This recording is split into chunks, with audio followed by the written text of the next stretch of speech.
You, Paul. Thank you very much, Sarah, and welcome everybody. Today we are going to be speaking about helping businesses survive and recover from the pandemic.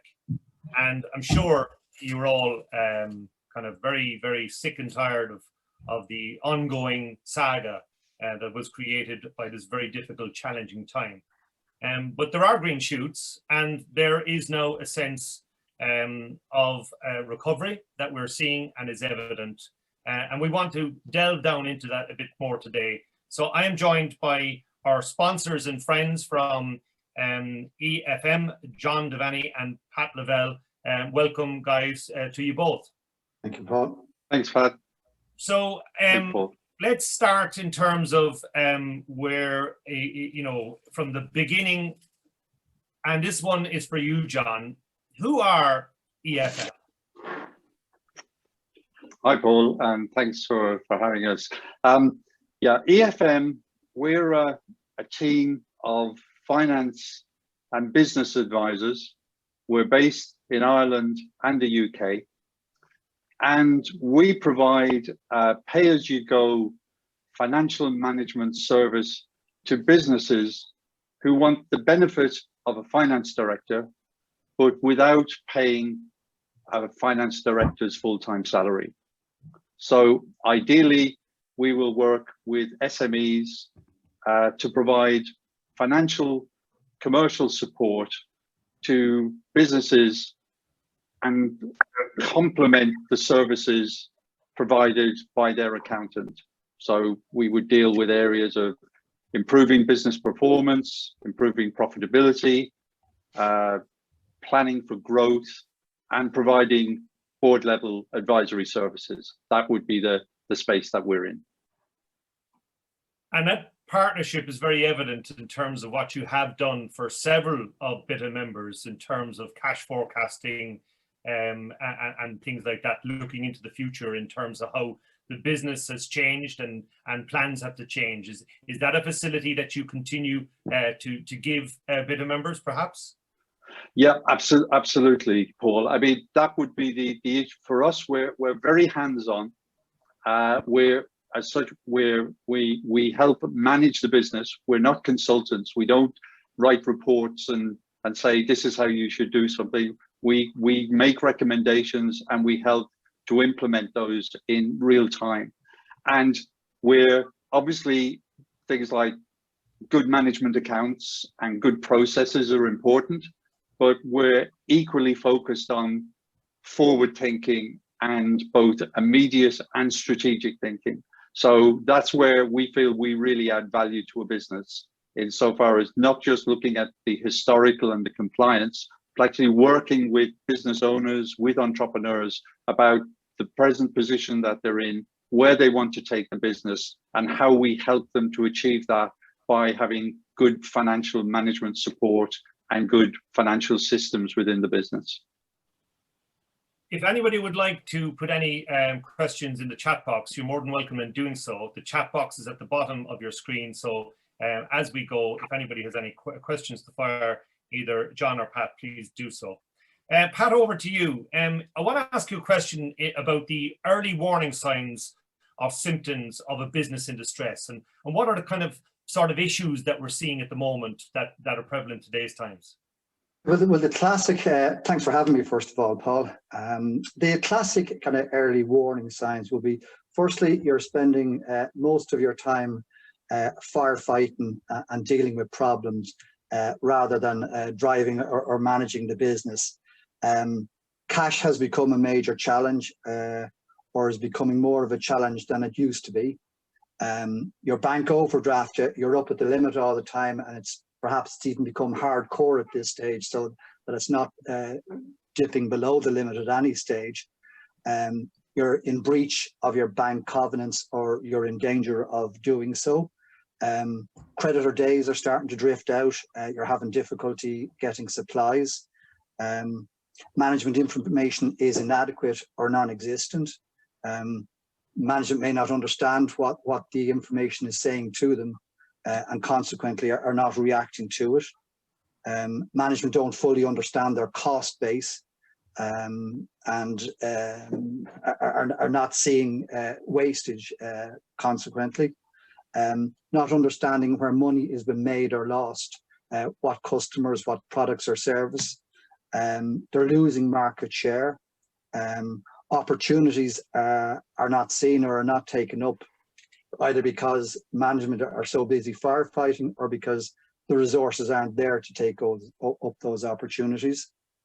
And then there's the softer issues, like there's no shared vision or strategy, no kind of understanding of where we're trying to get to. Morale is low, and you're starting to lose key staff, or you're in danger of losing them. And the rumour mill, internally and externally, is in overdrive. As to what we're seeing at the moment, obviously businesses are starting to accumulate debt, particularly with banks and revenue. There's disputes with landlords and rent arrears. Businesses that are viable or will return to viability are starting to struggle with the level of arrears that they've built up in the course of the last 15 months. And that's going to be an issue. That the challenge for them is getting from now to when their business gets to back to some level of normality.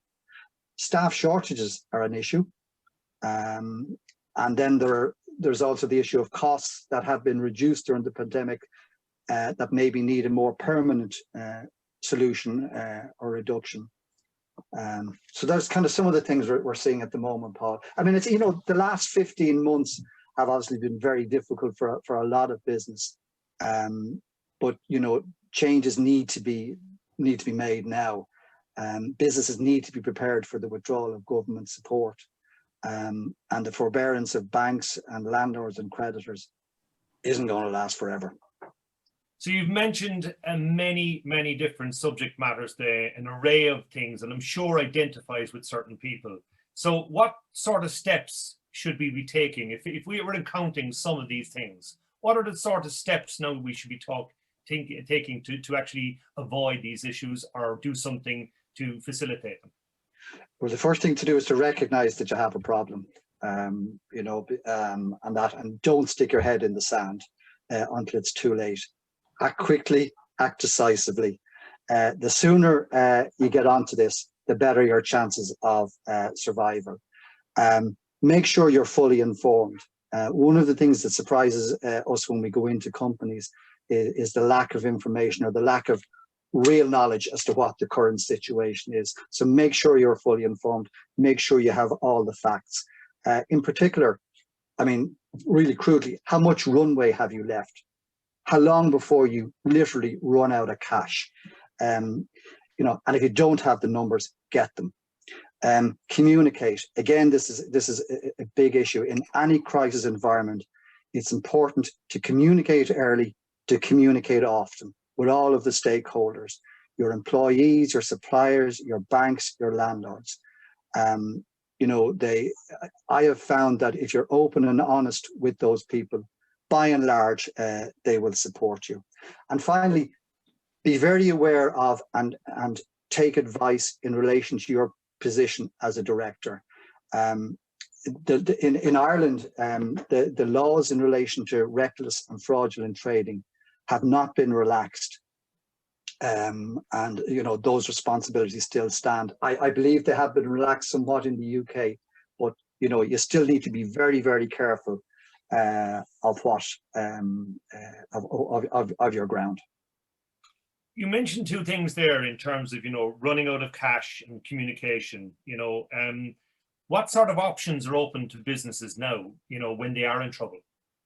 Well, I think, you know, if you get to it early, you know, something informal like, you know, restructuring debt, getting into installment arrangements with your suppliers and other creditors, renegotiating leases, you know, just buying some time to fix the issues. But that particular strategy needs to be done early. Examinership is also an option here in Ireland, but that's a court supervised process where the company goes under the protection of the court for a period of up to 150 days. That's expensive, and it's typically you're not going to do it for much less than 100,000 euros. So it's not an option for an awful lot of companies.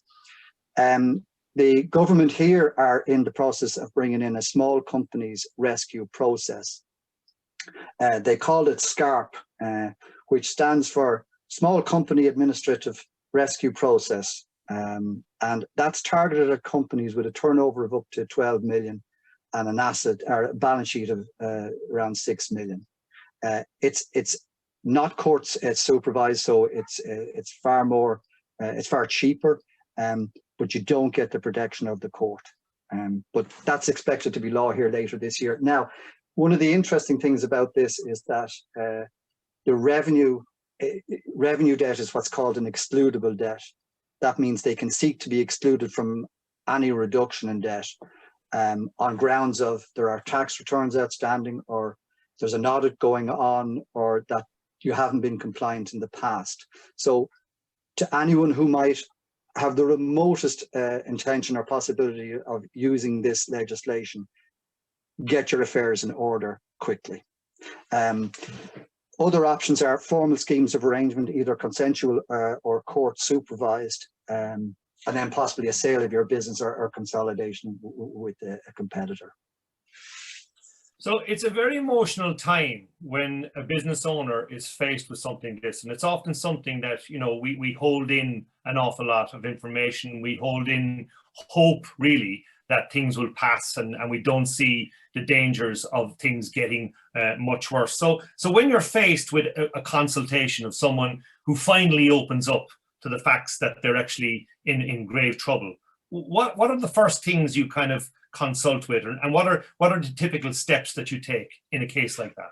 Okay, the very first thing, Paul, would be we'd look at the viability of the business, and by that I mean when you spike out the state supports that are there, when you spike out the debt that has built up over the last 15 months, or any legacy issues like that, if you just park those for a few minutes and look at the underlying core business. Is that profitable? Is it cash generative?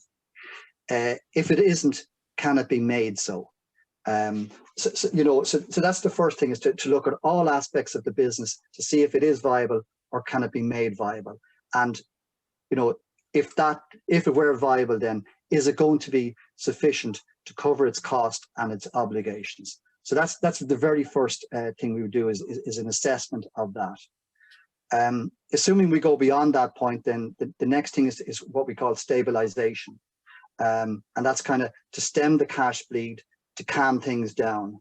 At that point, we would consult with all of the stakeholders, the employees, the suppliers, the banks, anybody that's owed money, and in particular the people that are essential to the continuity of the business.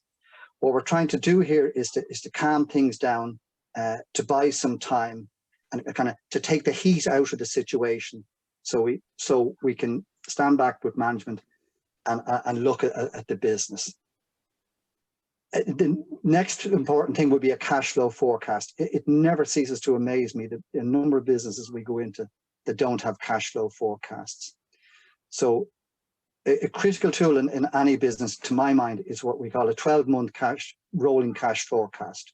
And that would be in a very detailed way for the next 12 weeks and a higher level than for the following 9 months.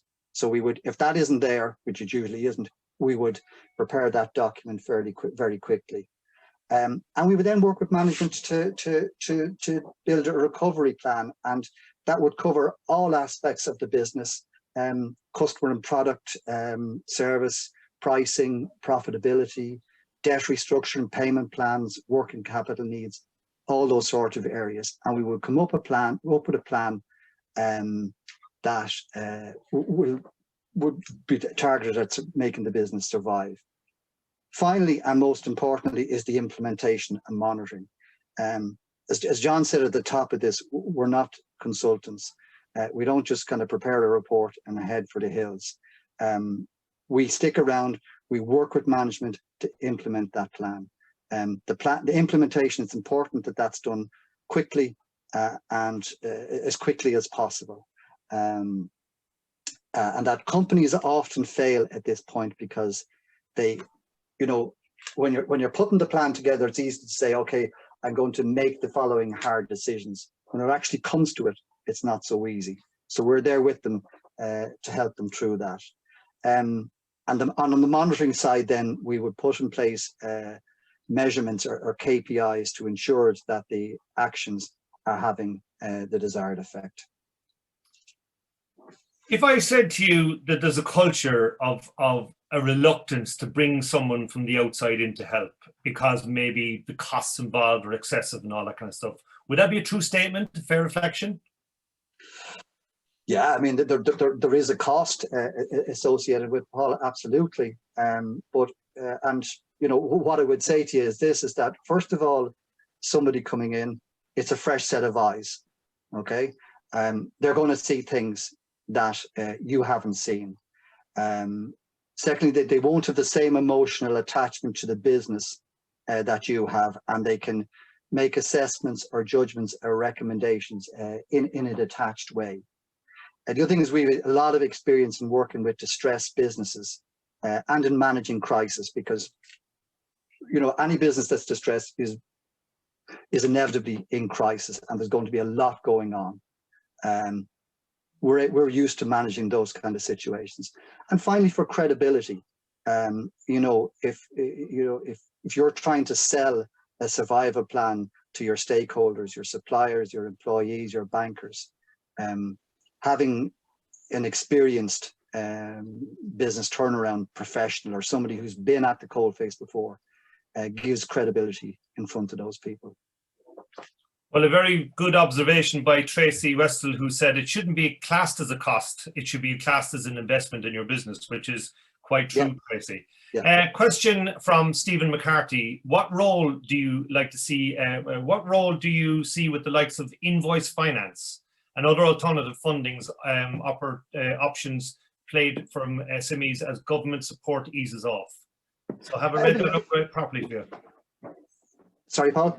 Have I read that out properly for you? I think I get the drift of it. I mean, yeah, I mean, in those kind of scenarios where you're trying to turn around a business and put together a survival plan, all options are on the table. And, you know, invoice financing is a very, you know, it tends to be an easy tool, an easy and quick to implement if, you know, the credit worthiness of the underlying customers is reasonably good. So absolutely, it's worth considering.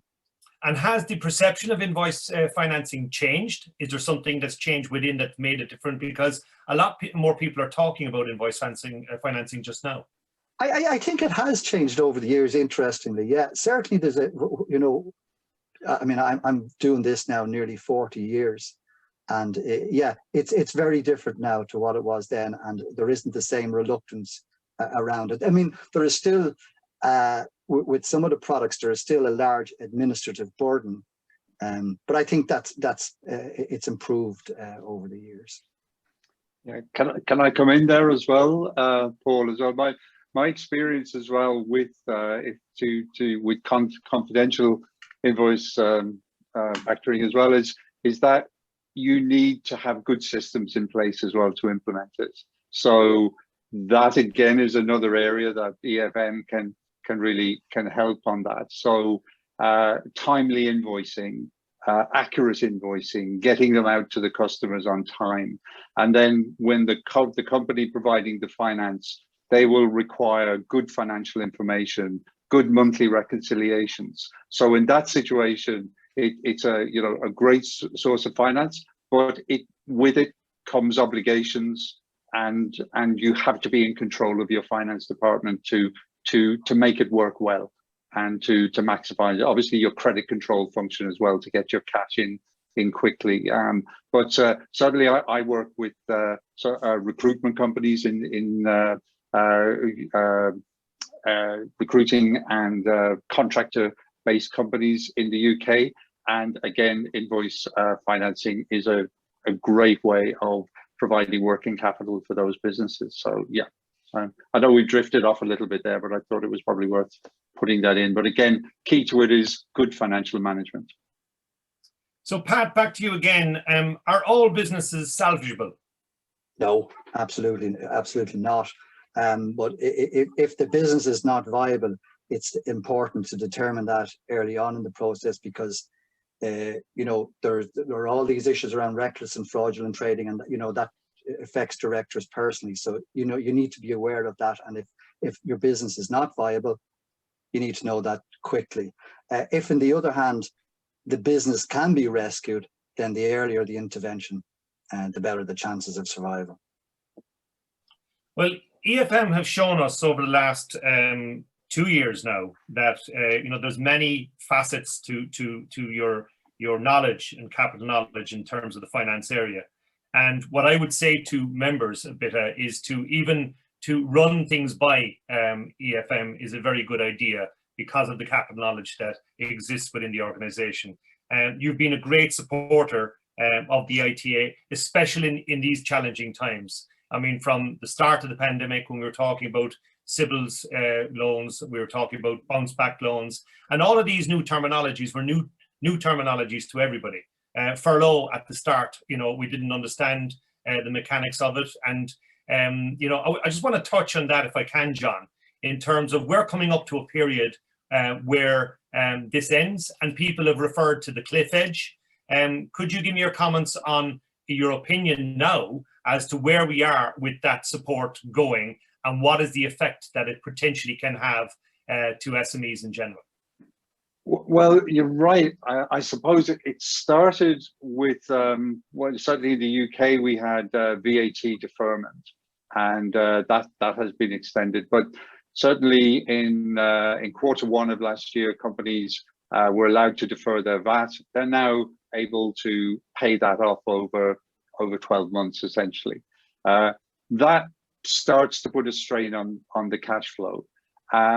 Sybil, the bounce back loans will have to be repaid. And again, where a COVID business interruption loan was taken out, again, they've been interest free, and they have been arrangement free in terms of costs for the 12 months. They now start to move into a repayment schedule.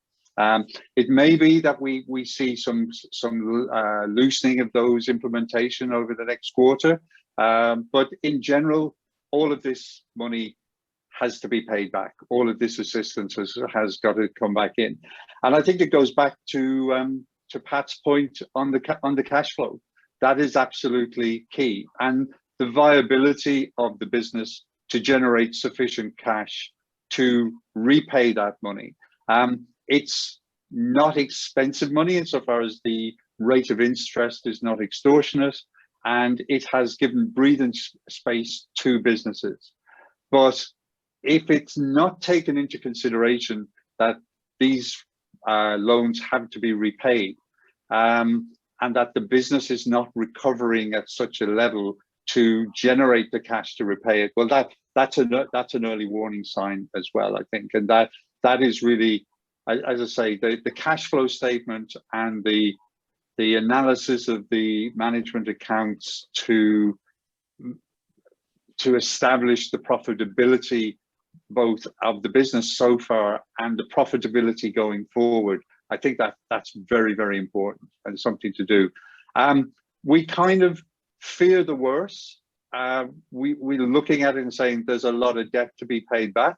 But again, be cautiously optimistic about how businesses have been very, very agile, have adapted their business models, have adapted through furlough, getting the right amount of people to provide the service, have moved towards maybe, in many cases, internet-based strategies, online selling, and really that agility has been, very impressive with many businesses. So yes, it's, when all of the funding dries up, when it's there, it's worrying that business has to repay it. But on the other hand, I think when we get back to normal, there's a feeling that the final quarter of this year, there'll be a certain bounce. As you said, we've got that optimism that we're going to be out and about. We're going to be hopefully dining out a bit more, going to sports venues, socializing more, going back to the theatre. I was at the theatre 10 days ago on Father's Day. My daughter took me to the theatre. The theatre was effectively, with social distancing and the rules, was 1/3 full. That's not a sustainable business model. You need a full theatre to get going. I think that's been the case. A lot of businesses are not fully sustainable. They need to get back to full volume output. The UK has made that decision. We're going to do that from the 19th of July on. And there's a certain amount of trepidation about it. But I think if we do get that increase in consumer confidence, if we do get the growth in GDP that's expected, that will create the revenues which will effectively breathe life back into businesses, and from that, the positive cash flow and the positive outlook. That would be my, so I think cautious optimism. We can't, if we're going to be completely pessimistic about it, it's not going to be positive at all. And of course, we also have to think about the impacts of Brexit as well coming into business as well, and that is making, but trade needs to continue. We need to overcome those hurdles as well. So I would be optimistic that we get through summer and that the final quarter of this year will see an upturn in consumer confidence, in business confidence, and that we start back on a road to recovery. We mentioned communication. How important and how can you help in EFM in terms of communicating to both HMRC and the Irish tax system when it comes to negotiating extensions of time, we'd say, for payments and all that? And how important is that? And is that something that you really can assist with? Well, it's not just revenue, Paul. It's all creditors' revenue. Yes, I mean we've negotiated or entered into arrangements with them many times, but it goes across all the suppliers and banks and anybody who's owed money within the company, and it's been able to come up with a repayment plan that works for the business, and that can be sold to the creditor affected. And that's, and again, it goes back to the whole area of credibility. When you're sitting in front of revenue, or you're sitting in front of a bank or a large supplier, if management have brought somebody else in, it just gives it that little bit more credibility. And there's that, there's that independence thing there as well, as where it's somebody outside of the business looking at this and coming up with a plan. So John, if you could sum up for me, how can EFM help both our members, non-members, and all of those SMEs out there in these present times? How can you help? Well, I think at EFM, we have a team of experienced finance directors who have been involved with and led restructuring projects in businesses who have had to battle with negative cash flows, and they've helped businesses who were struggling to meet the demands that are made on those businesses due to an event such as COVID-19. So I think what is really key for us, and I know we've highlighted this already in the seminar, but I think it's really important to point out that we work with the owners and the management to develop a plan to recover the business, that we are there with them, sometimes on a daily basis, albeit not all day, but we're constantly monitoring and working with those plans. One of the key things that we have to do in recovery, and which has been vital to survival over the course of the pandemic, has been agility. and you have to be agile in the way you're running your business and agile in the way that you are managing your finances. So we know, as you say, as Pat was saying, the 12-week cash plan and short term is absolutely critical, but that has assumptions that are built into it, and those assumptions can change on a daily basis. But if you're on top of it and you're reviewing it, you're able to adapt and to be agile and to get through it. And I think that's really kind of a key point for what we do in EFM. It's not like this is what we told you what to do, but this is what we're helping you to do, and this is how we're going to get you through this difficulty and to give that support. And I think what's really important as well in that situation is that the business owners, who are normally the entrepreneurs, they're the family, they're the investors, it's their life. And effectively, we're there and we're part of their structure of support for them. They're not alone, they're not completely isolated, and that they do have a trusted advisor in place who's going to help them to get through that, through these problems. And that, once you start to get that plan in place, it's amazing how the optimism starts to build up. The good news comes in, the milestones start to come, the recovery starts to come, that contract that you weren't expecting, that piece of sales revenue that you thought had slipped away comes in, and suddenly, what seemed very bleak can start to be very positive with a viable business. So again, it's that bringing in a sense of realism, but a bit of caution, cautiously being optimistic, that say, this is fixable. And, as I say, I would be confident that all of the EFM directors that I work with have got that depth of experience, have been there, and have basically, because we are a network, we can work with one another as well. So there isn't an industry out there that probably there isn't a director in the group who hasn't worked in that industry, and will give specific experience and bring knowledge into that scenario as well. So, where do we help? Well, our vision is to, support the business and be part of that business as a trusted advisor, and basically be a key part in the business's success.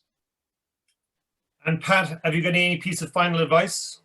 Yeah, I suppose just a few things I would say. First of all, be informed.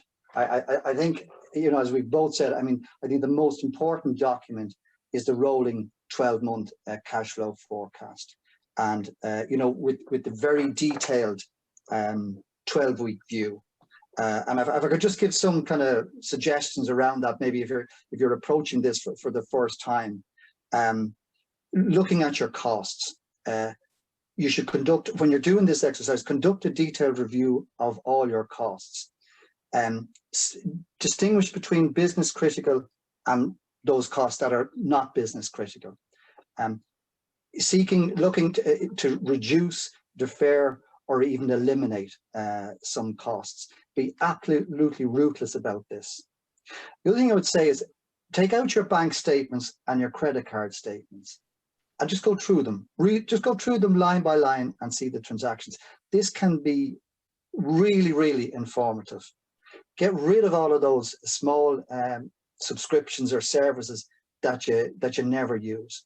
But doing something like that once a month can be really enlightening. Look at things like, are you getting the obvious things like, are you getting the best deals on power, landlines, mobile phones, on all your purchasing? Are you doing the best that you can? The assets that are not in use, if there are assets lying about, and yeah, I know this might sound ridiculous, but I've come into places many times where there are assets that are not being used and say, well, we're just waiting for the right buyer or the right price. Sell them. The same with old inventory or slow moving or stock. Sell it. Just convert it into cash. That's really important. Now, the things I've gone through there, many businesses will have done those already. If they haven't, they should. And even if they have, it's no harm to do them again. But I think the one takeaway I would try to give today is the cash flow forecasting, because if you have a view of your cash for the next 12 weeks and then at a higher level for the next 9 months, you get to see the surprises in advance. They're not surprises. You get to see where the bumps in the road are, and you have time to plan for them, rather than coming in some Monday morning and discovering, I don't have the money to pay the wages Friday evening. Not a good way to start the week. Yeah, I think Tracy has alluded to it here, is cash is king, and I'm sure we all agree with that. So Pat, I promised you banana skin, and here it comes. The prospect of England winning the Euros. Is it coming home? I tell you how much I know about football. I was sitting in my local the other night watching Belgium beat France. And there was 3 ladies sitting beside me, and one of them started to talk to me about who I was hoping would win this tournament. And I said to her, my only interest in this is that Belgium beat France. It turned out that the lady sitting beside me had been capped for Ireland 45 times. And she turned up on the television a couple of nights later commentating on one of the matches. So I have to defer to perhaps John or one of my other colleagues in relation to that, Paul. Very political and avoided the banana skin. Well done. So listen, guys, thank you very much for joining us. Pat and John, as usual, you're great supporters of the organisation. We continue to communicate on your behalf to tell how much value you add in the membership a bit, and thank you for your continued contributions. Until the next time, thank you very much, and thank you for everybody joining us today. Good evening. Thanks. Good evening. Thanks, Paul. It's been a pleasure.